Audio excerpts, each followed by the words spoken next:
The smell of barbecue smoke mixed with the humid Tennessee air as I adjusted the checkered tablecloth for the third time.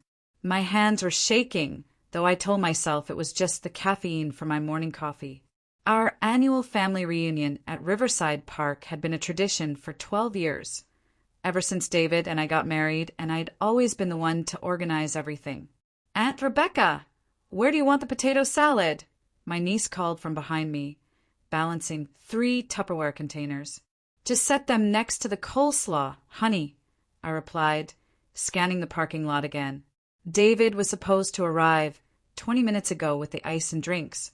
His punctuality had been slipping lately, along with so many other things about our marriage that I'd been trying not to notice. The gravel crunched under approaching tires, and I felt that familiar flutter of relief, mixed with anxiety. But when David's silver pickup truck came into view, my stomach dropped. There was someone in the passenger seat, a woman with auburn hair cascading over her shoulders, wearing a sundress I would never have chosen for a family gathering. I watched frozen as David parked and walked around to open her door with the same gentlemanly gesture he used to reserve for me. She stepped out gracefully, her heels clicking against the asphalt, and I caught a glimpse of her profile younger than me, maybe early 30s, with the kind of effortless beauty that made my own carefully applied makeup feel like a desperate attempt. "Rebecca!"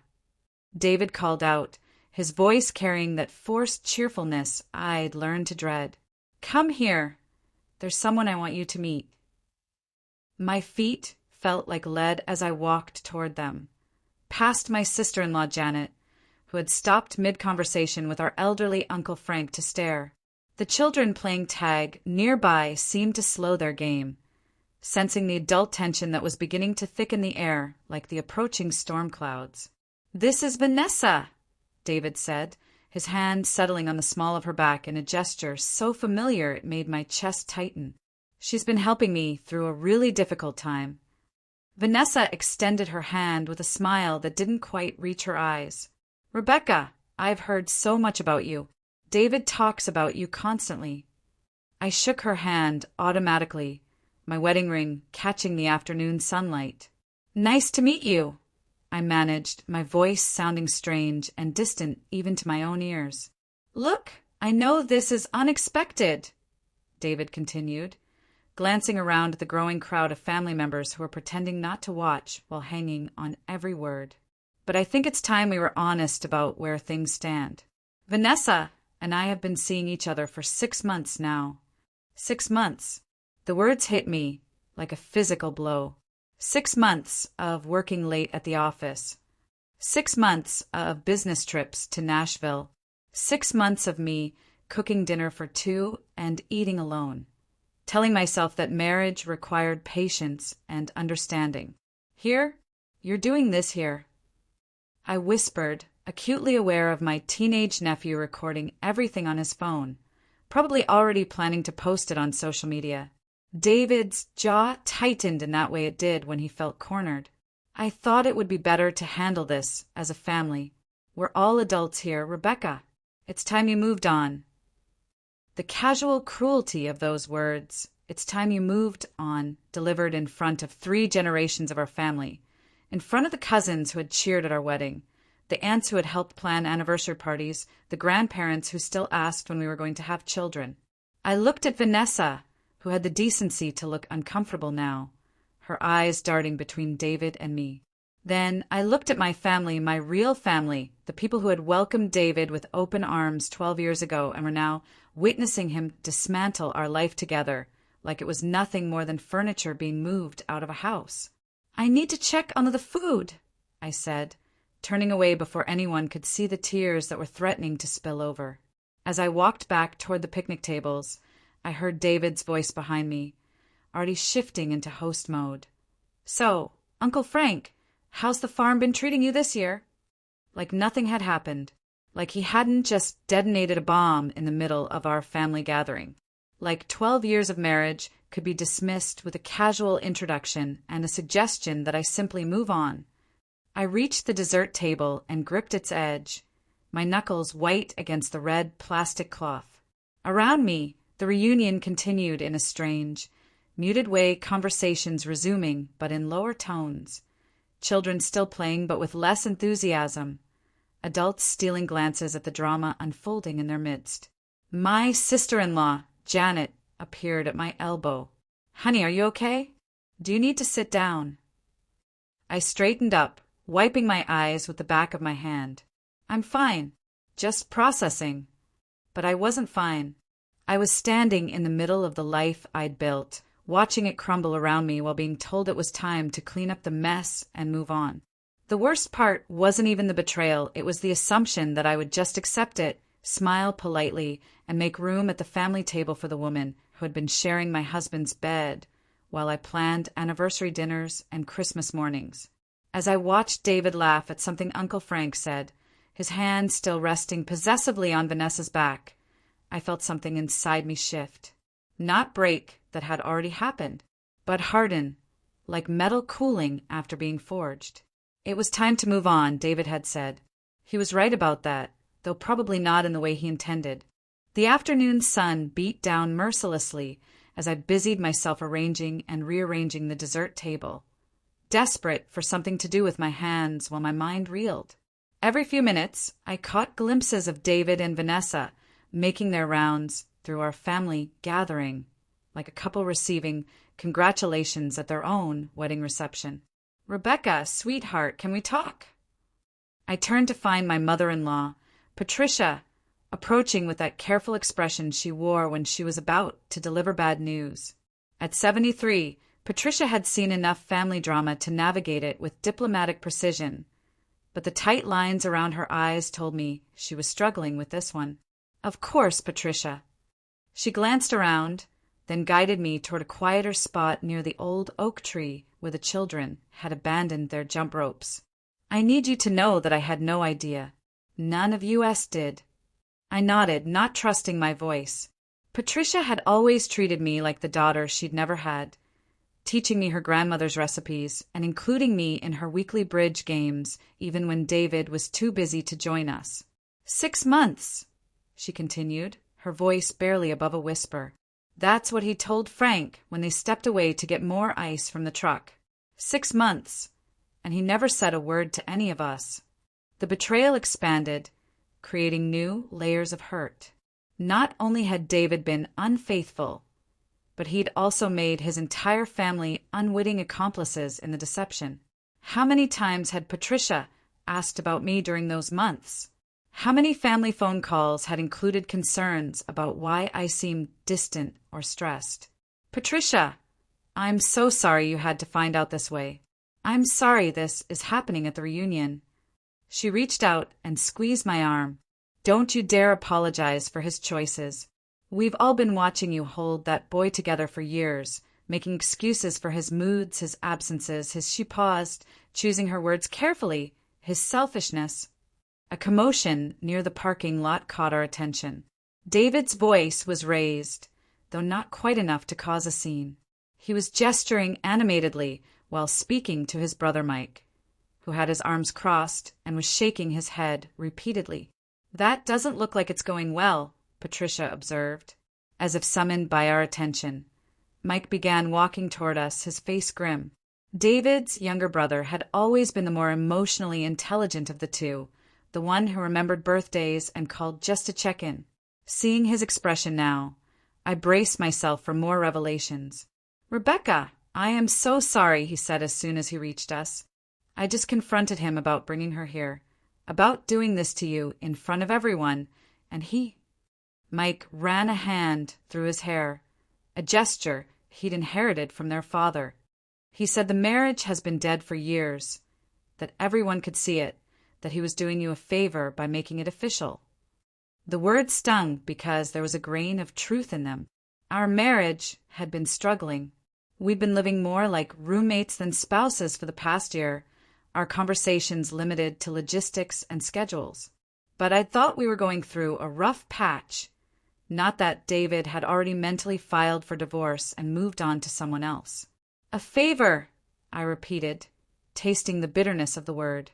"He's wrong, honey," Patricia said firmly.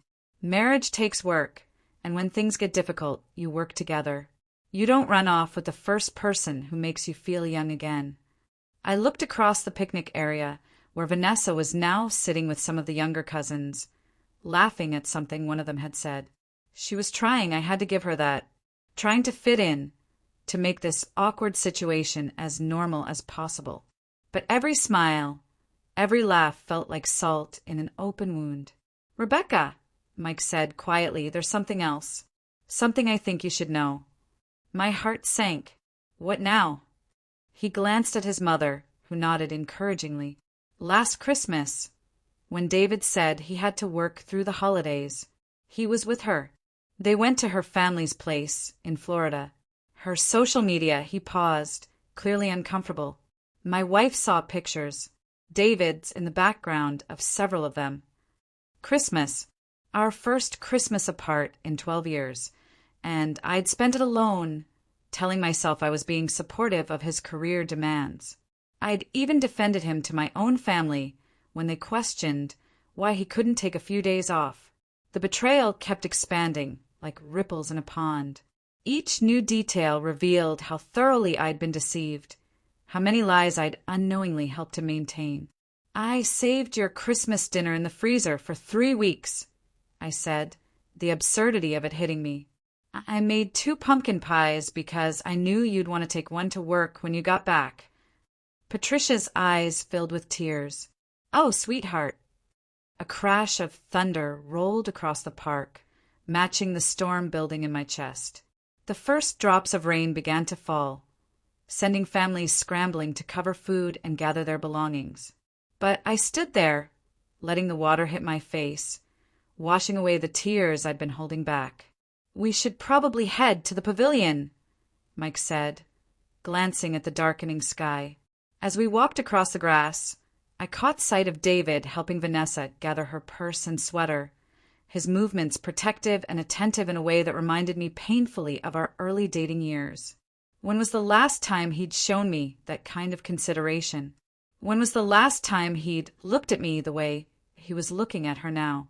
The covered pavilion filled quickly as extended family members claimed picnic tables and continued their conversations in slightly elevated voices to compete with the rain drumming on the metal roof.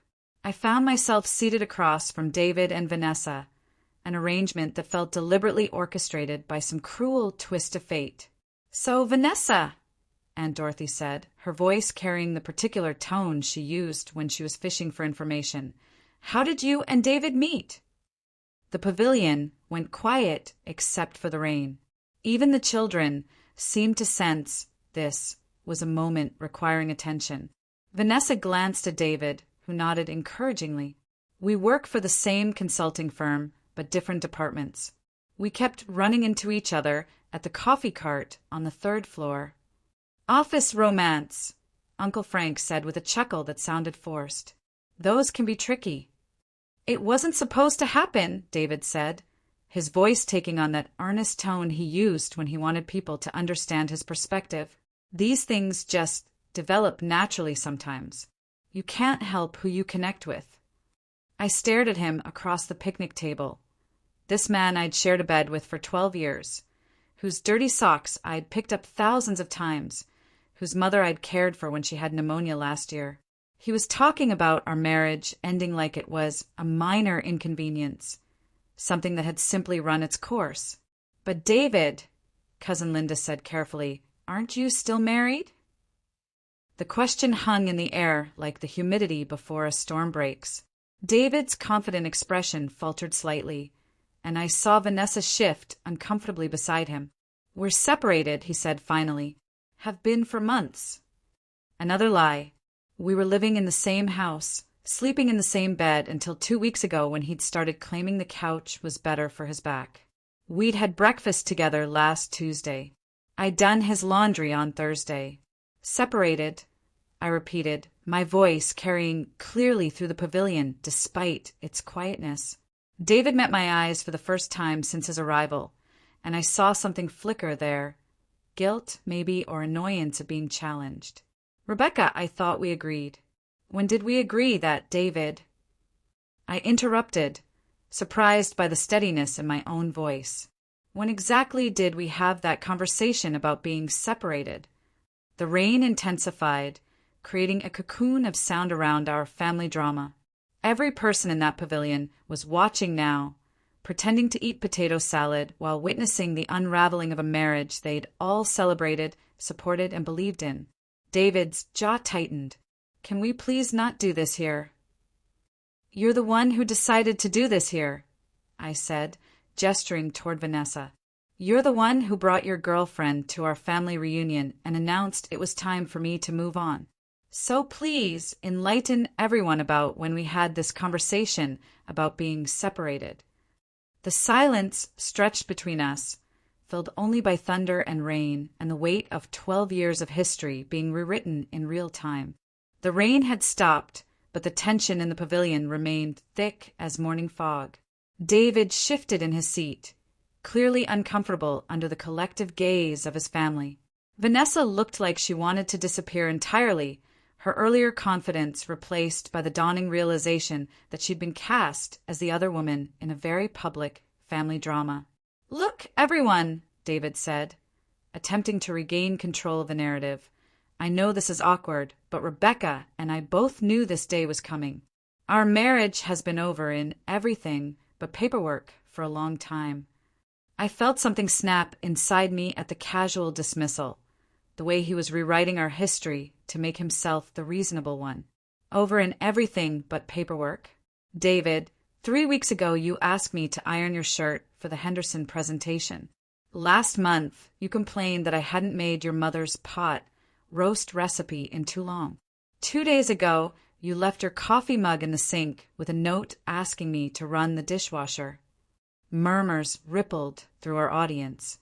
Patricia's expression had shifted from diplomatic concern to barely contained anger. Her lips pressed into a thin line I recognized from David's childhood stories about being in serious trouble. "Those are just household routines," David said weakly. "Household routines." I stood up, my chair scraping against the concrete. "David, you were living a full life with me while building another life with her. That's not separation. That's deception." Vanessa finally spoke up, her voice small. "David told me you two had discussed divorce, that you were just waiting for the right time to make it official." I really looked at her, and saw something I hadn't expected: genuine confusion and growing distress. Whatever David had told her about our marriage, she was beginning to realize it hadn't been the truth. "When was this discussion supposed to have happened?"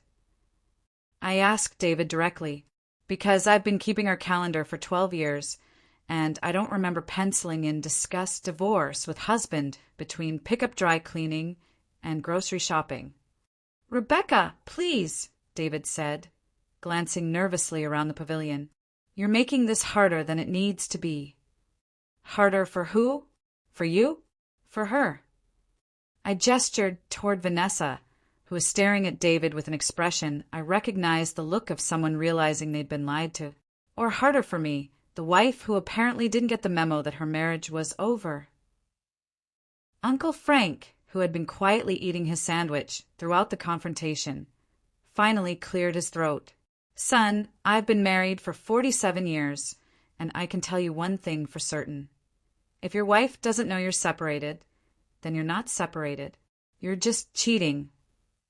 The blunt assessment hit like a thunderclap.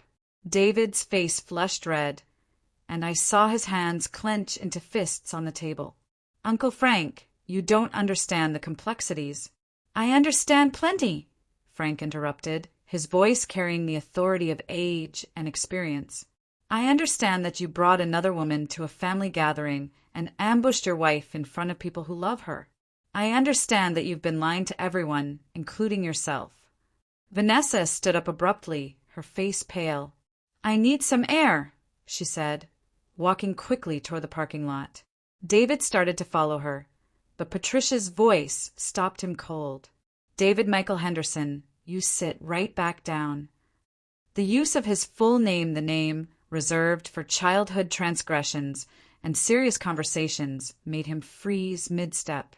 At 34 years old, David was still his mother's son, and Patricia's tone brooked no argument. "Mom, I don't think—" I said sit down. He sat. Patricia stood slowly, her purse clutched in both hands like a weapon. "I raised you better than this.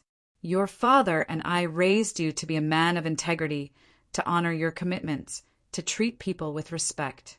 What you've done here today, what you've done to Rebecca, this isn't the man we raised." "Mom, you don't know what our marriage has been like." "I know exactly what your marriage has been like," Patricia shot back. "I've watched Rebecca make excuses for you for years. I've seen her light up when you walk into a room, even when you barely acknowledge she exists. I've watched her plan birthday parties you were too busy to attend and anniversary dinners you forgot about. Each accusation landed like a physical blow. I hadn't realized Patricia had been watching so closely, had seen things I thought I'd been hiding. She's been holding your life together while you've been tearing it apart," Patricia continued. "And instead of working on your problems like adults, you ran away to play house with someone new."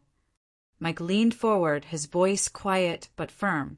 "David, what did you think was going to happen here today? That Rebecca would just smile and welcome Vanessa into the family? That we'd all pretend this was normal?" "I thought," David said, his voice strained, "that after everything, we could handle this maturely." Maturely. The word came out louder than I intended, but I was past caring about volume. You want to talk about maturity? A mature person has difficult conversations with their spouse before starting a relationship with someone else. A mature person doesn't ambush their wife at a family reunion. A mature person doesn't lie to their girlfriend about being separated when they're not. Through the pavilion's open sides, I could see Vanessa sitting in David's truck, her phone pressed to her ear. Even from this distance, her body language screamed distress. "She's calling someone," Cousin Linda observed quietly. "Probably her sister," David muttered. "Vanessa's very close to her family." The casual intimacy of the comment, the fact that David knew about Vanessa's relationship with her sister while I was still learning she existed, sent a fresh wave of pain through my chest. "How long?" I asked, my voice barely above a whisper. "Rebecca, how long have you been in love with her?" The question silenced the pavilion. Even the children had stopped their chatter, sensing the gravity of adult emotions they didn't fully understand. David looked at his hands, then at me, then away again. "I don't know. It wasn't something I planned." "That's not what I asked. How long have you been in love with her?" A long pause. Thunder rumbled in the distance as another storm system approached. "Since March," he said finally. "March." For months of David coming home to me every night while being in love with someone else. For months of me trying to rekindle our connection while he was already emotionally gone. For months of anniversary planning and couples therapy suggestions and desperate attempts to understand why my husband felt like a stranger. I reached up and slowly twisted my wedding ring off my finger. The simple gold band David had placed there 12 years ago in front of many of the same people who were watching us now. It felt heavier than it should have as I held it in my palm. "Rebecca, what are you doing?" David asked, alarm creeping into his voice. I walked over to his place at the picnic table, where his untouched plate of barbecue was getting cold. Carefully, deliberately, I placed the ring in the center of his plate, right next to the cornbread his grandmother had made from her secret recipe. "I'm moving on," I said clearly, my voice carrying across the pavilion. "Like you suggested." The symbolism wasn't lost on anyone. Gasps and murmurs rippled through our family as I stepped back from the table, my left hand feeling strange and light without the ring I'd worn for over a decade. "You said it was time I moved on, David. You're right. It is time."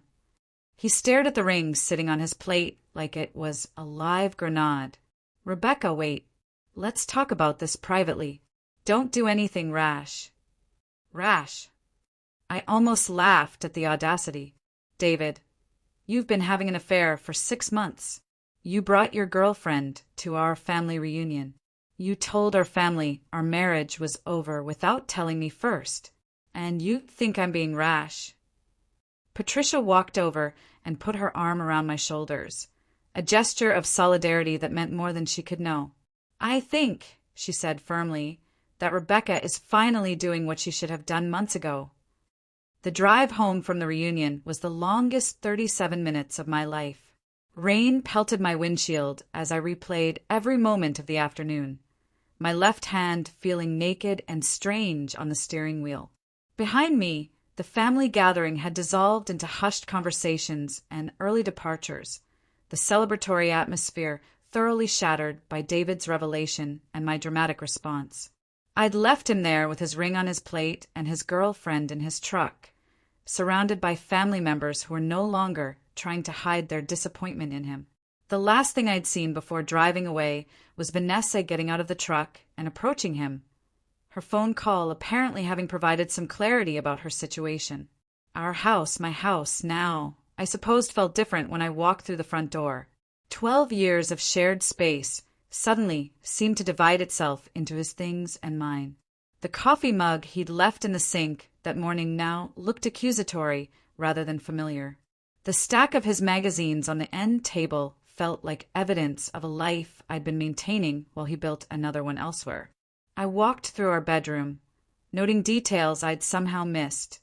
The fact that his cologne bottle was nearly empty despite him claiming he rarely wore it anymore. The way his side of the closet had slowly accumulated more space while mine had shrunk. The absence of his favorite watch, which he claimed was being repaired for 3 months.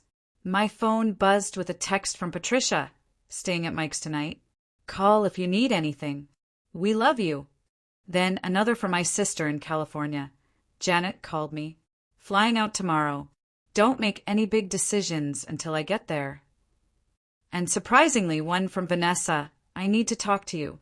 Can we meet somewhere?" I had no idea about everything. "I'm sorry." I stared at that last message for a long time. The other woman wanted to talk. The woman who had unknowingly helped destroy my marriage while believing she was saving a man from an already dead relationship wanted to clear the air. Before I could second-guess myself, I typed back, "Coffee shop on Main Street. 1 hour." The Grindhouse Cafe was nearly empty on a rainy Sunday evening.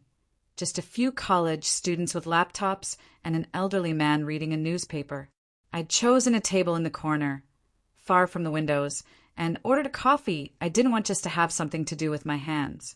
Vanessa arrived exactly on time, her auburn hair darker now from the rain, her sundress replaced by jeans and a sweater that made her look younger and more vulnerable. She ordered a tea she didn't drink and sat across from me with the careful posture of someone navigating a minefield. "I broke up with him," she said without preamble. I wasn't sure what I'd expected her to say, but it wasn't that. When? About an hour ago, in the parking lot at the park. She wrapped her hands around her teacup. I called my sister during the confrontation. She reminded me of something I'd forgotten. I waited, not trusting myself to speak. "My father cheated on my mother when I was 16, Vanessa continued, her voice quiet. "It destroyed our family. Not just the marriage, but everything. The lies, the deception, the way it made everyone complicit without knowing it." She looked directly at me. "I swore I would never be the other woman. Never put another family through what mine went through." "But you didn't know," I said, surprised by my own capacity for fairness in this moment. I should have known. The signs were there, but I wanted to believe his version so badly that I ignored them. She paused, gathering courage. "Rebecca, he told me you two had been sleeping in separate bedrooms for 8 months, that you'd discussed divorce but were waiting until after the holidays, that you'd agreed to see other people while working out the details." Each lie felt like a fresh wound. We shared a bed until 2 weeks ago when he started claiming the couch was better for his back. We never discussed divorce. We never agreed to see other people. Vanessa's eyes filled with tears. "I know that now. The way you reacted today, the way his family looked at me, I knew something was wrong. But hearing you list all those daily interactions, All those ways you were still taking care of him. She shook her head. I was the other woman, and I didn't even know it. We sat in silence for a moment, two women whose lives had been upended by the same man's inability to be honest about what he wanted. Why did you want to meet with me? I asked finally. Because I owed you an apology. Because I needed you to know that I never would have gotten involved if I'd known the truth. And because, she hesitated, because I think you deserve to know some things. My stomach clenched. What kind of things? He's been planning to leave for months. There's an apartment lease with both our names on it starting August 1st. He's been slowly moving things, their clothes, books, his golf clubs. That business trip to Nashville last month? We were looking at furniture. The betrayal expanded again, revealing new depths of deception. While I'd been worrying about our growing distance and planning ways to reconnect, David had been systematically dismantling our life together and building a new one with someone else. There's more, Vanessa said reluctantly. His co-workers knew about me. There was an office party 2 weeks ago where he introduced me as his girlfriend. People at his company think you too have been divorced for months. I closed my eyes, trying to process the magnitude of his lies. Not only had David been unfaithful, but he'd been living a completely fabricated narrative about our marriage to justify his actions to himself and others. Rebecca, I want you to know that I ended things completely. I told him I couldn't be with someone who would deceive his wife so thoroughly, who would put me in that position without my knowledge. What he did to you, what he did to both of us, it's unforgivable. I looked at this woman who had unknowingly helped destroy my marriage, and I felt something unexpected. Not friendship, exactly, but a shared understanding of betrayal. What will you do now? I asked. Start over, I guess. Find a new job, probably. It's going to be complicated working at the same company. She managed a weak smile. What about you? The question I'd been avoiding all afternoon. What would I do now? 12 years of marriage don't disappear overnight. But they also couldn't continue based on the foundation of lies David had built. I don't know, I said honestly, but I know I'm done being married to someone who could do this, who could lie this systematically, this completely. Vanessa nodded. For what it's worth, I think you're incredibly strong. The way you handled things today, the dignity you showed even when she trailed off, even when I was being humiliated in front of my entire family. You weren't the one being humiliated. He was. Everyone could see that. We finished our drinks in comfortable silence. Two women who had been caught in the web of one man's deception and were now figuring out how to untangle themselves. As we prepared to leave, Vanessa reached into her purse and pulled out a small jewelry box. This is yours, she said, sliding it across the table. I opened it to find my wedding ring, the one I'd left on David's plate in what felt like a lifetime ago. He tried to give it to me, she said, as if it was some kind of consolation prize or symbol that he was free now. I told him to keep it or throw it away, but I wasn't taking it. She paused, but I realized on the drive here that it wasn't his to give away. It's yours. What you do with it is your choice. I stared at the ring. This symbol of promises that had been broken long before I knew they were even cracking. Tomorrow I would call a lawyer. Tomorrow I would start the process of legally dissolving what David had already destroyed emotionally. Tomorrow I would begin the difficult work of rebuilding a life I'd thought was secure. But tonight I would go home to a house that was finally mine alone, free from the weight of maintaining a marriage that had become a lie. Tonight I would begin the process of moving on, not because someone else told me it was time, but because I had finally realized it was. The rain had stopped by the time I reached my car, and for the first time in months, the sky was beginning to clear.